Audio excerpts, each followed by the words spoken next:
In this week's episode of Show Friday, we are going to talk about this gorgeous but very simple combination. My name is Robert Bronkhorst. Welcome to Roundhog Serpents.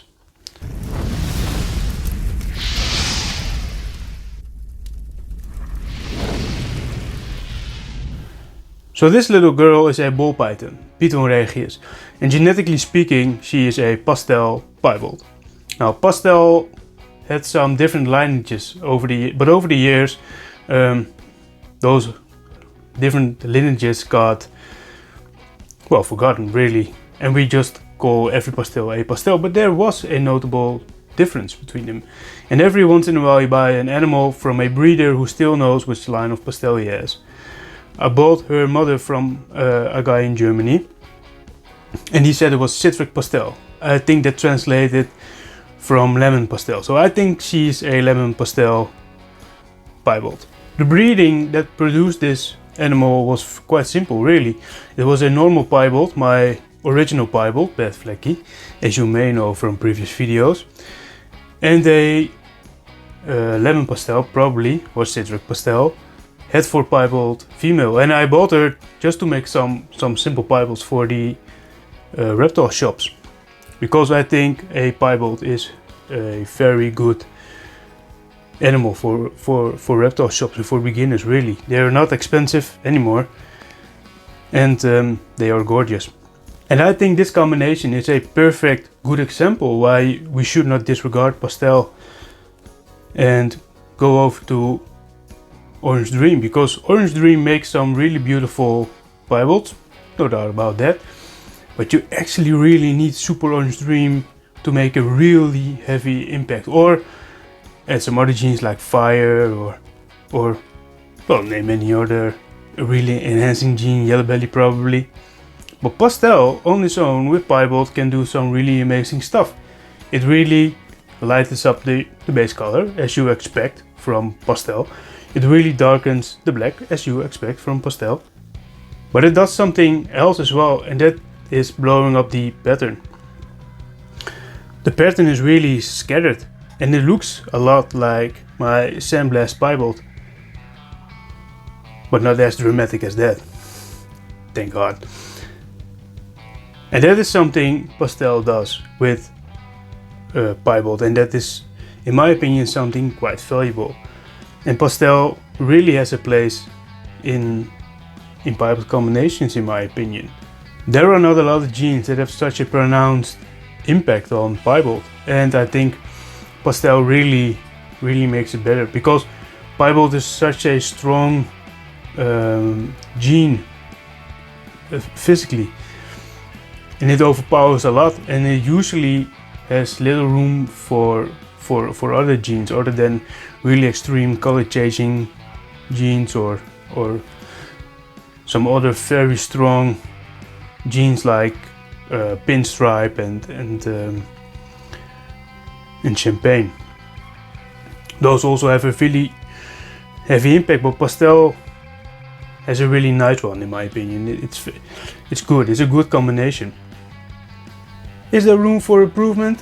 I think there is, because this animal looks phenomenal. The colors are absolutely stunning, they really pop out.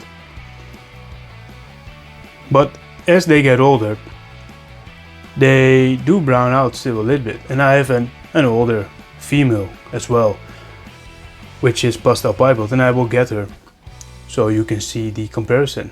So this is Anori. She is also a female, and she is also a simple pastel piebald.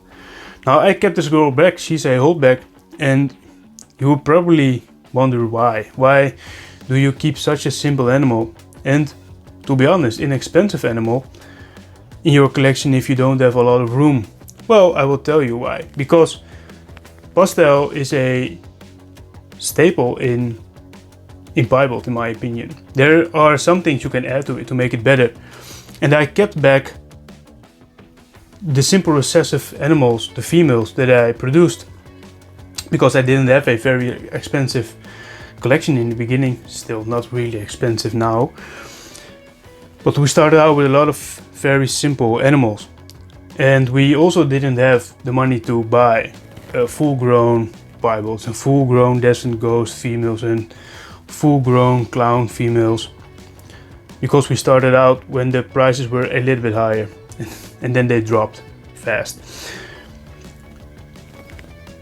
But what we did have was heads. We did buy some heads, and she is the product of a het piebald bred to a piebald.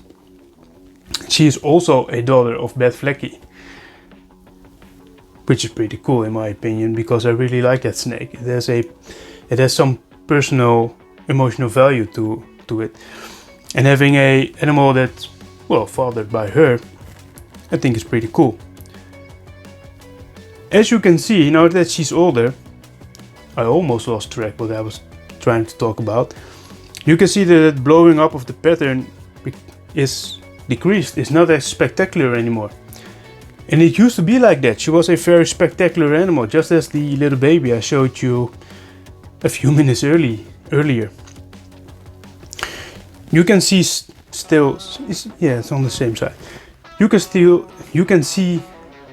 still see some of that blowing away of the pattern, but it's not as much. And you can also still see some of the yellow pigment, but as with almost all of the pastels, they brown out as they age. So how can we improve the color when they age? We can put yellow belly in it. Yellow belly would really lighten up the color of the saddles. These are the saddles, the little blotches of pattern in piebalds. And I think fire will also be a great addition. Firefly piebalds are quite incredible. If you've done that, if you have put your incomplete dominant traits into your piebald line, that will really increase the coloration as they get older, or really not increase the coloration as they get older, but don't brown out as much as they get older. I think you have a very good foundation to go to your double recessive projects, and you can feel good about putting it into Desert Ghost or Clown or Ultramel to go to the next step of your breeding plan. And that was the plan all along. There were two ways of making very incredible complex animals with double or triple recessive genetic traits. One is go to your double recessive traits as fast as possible and then go back and add your incomplete dominant traits. I choose for the other route. I choose to really build up the incomplete dominant package in my simple recessive traits, and then after that is done, only then go to my double recessive traits. So you don't have to go back. That's the whole idea. So you spend a lot of time getting your Desert Ghost piebald, and then you decide you really need yellow belly in it, and you have to go all the way back. You buy a yellow belly piebald, or you breed a yellow belly piebald, let it grow up, and pair it back to your double recessive Desert Ghost piebald. Then you have piebald, head for Desert Ghost, and then you have to breed it back again to your Desert Ghost piebald. If you do that in advance, making sure that you have all your incomplete dominant traits that you think are really going to enhance your double recessive projects, before you go into the double recessive projects, it will take a little bit more time up front. It will feel like you are not moving along with the world, but to be honest, we as very small breeders are not moving up to the big breeders in the world anyway.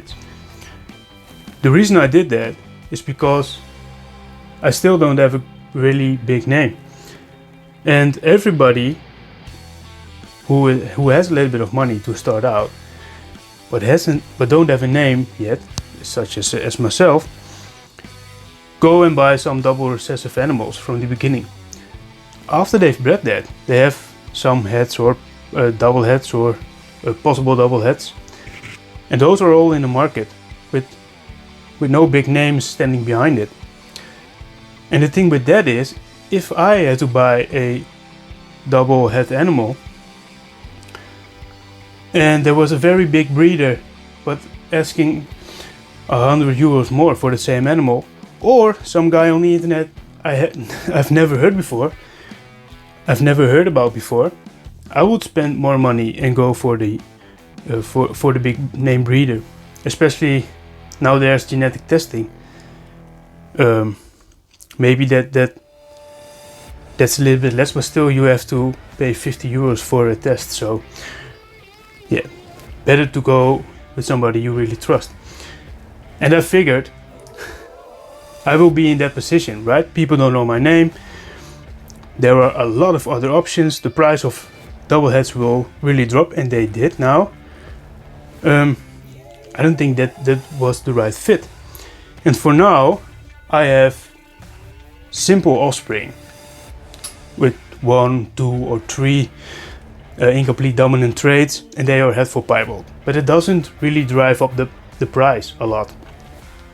And also now I'm producing a lot of piebalds with some really nice combinations of incomplete dominant traits, which are quite sellable instead of double heads. That's why I chose this route. I think there is more market for guys like me going that way than spending a lot of money and sprinting. I hope that explanation didn't bore you. So, what do you think? Do you really like my reason why pastel is a very good fit into piebald, and that piebald is a very good reason not to disregard pastel yet, because it still has a lot of room to wiggle and to experiment and to really increase your combinations, making them really light. And I know that a couple of years ago there was a trend, right, making yellow pastel yellow piebald combinations, and now we are coming back from that, making dark combinations. And then double and triple recessive are really a thing. Everybody's sprinting towards that. But if you slow down, if you have the patience to slow down, do you think pastel is a really good way to dramatically improve your piebald combinations? If you do so, please let me know in the comments below. It will help me a lot. Also, if you are not subscribed, please subscribe. Feels a little bit awkward to ask that, but hey, the channel really needs to grow. After that, well, I really hope you enjoyed. I'd like to thank you for your time and see you in the next video. Bye.